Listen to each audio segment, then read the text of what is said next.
Dar Tucker ng Jordan mga bro may matinding sinabi sa Gilas Pilipinas at Mikey Williams trade sa Barangay Ginebra. So nabawasan na naman ang key player ng Barangay Ginebra mga bro. Hindi na nga ganun kalalim ang kanilang bench tapos iniwan pa sila ni Jamie Malonzo. Kung titingnan natin hindi naman ganun kalaki ang nawala sa kanila dahil nandyan pa naman si Justin Brownlee na papalit sa kanyang pwesto. Pero kung usapang second unit, wala ngang mahuhugot si Coach Timko na kasing quality ni Jamie Malonzo. Ayon nga sa source mga bro ay kinakausap na daw ng management ang kampo ni Mikey Williams. Hindi nga sumipot sa Converge itong si Mikey Williams mga bro matapos itong i-trade ng TNT tropang 5G. Dahil hindi nga daw kayang ibigay ng Converge ang kanyang hinihinging salary.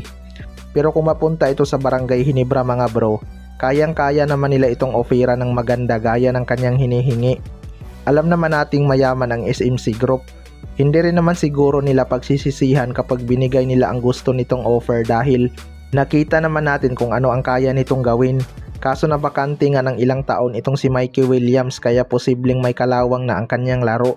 Malaking addition talaga tong si Mikey Williams kapag nakuha ng Barangay Ginebra dahil pareho nga sila ni Justin Brownlee ng laro mga bro. Kaya nga nilang mag-create ng mga shot kapag walang napupuntahan ang kanilang opensa. Kaya abangan na lang natin kung kukunin ba siya ng Barangay Ginebra.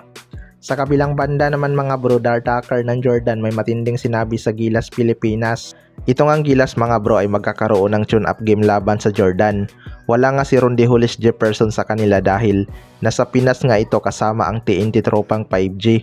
Kahit wala si RHG mga bro, solid pa rin tong lineup ng Jordan dahil nandyan pa nga ang kanilang isang import na si Dar Tucker. Matatandaan na isa ito sa tumalo sa Gilas Pilipinas noon kaya gigil makabawi si Justin Brownlee sa kanya. Pero ayon nga kay Dar Tucker mga bro, mas malakas daw tong Gilas Pilipinas na makakalaban niya ngayon. Talo naman daw sana sila noon kung pumasok lang ang dalawang paritro ni Scotty Thompson.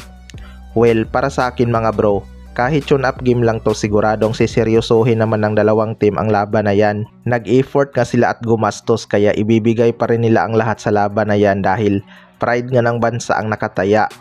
Kumpiyansa naman ang mga fans ng Gilas Pilipinas na kayang-kaya nila itong Jordan talunin.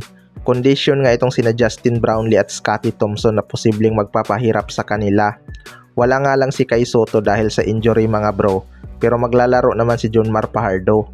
Magandang preparation din to bago ang kanilang tunay na laban dahil malakas din talaga tong Jordan.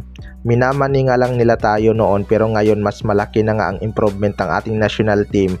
Kaya hindi na sila basta-basta lang. Kaya abangan na lang natin yan. Kayo mga bro, no masasabi nyo tungkol dito?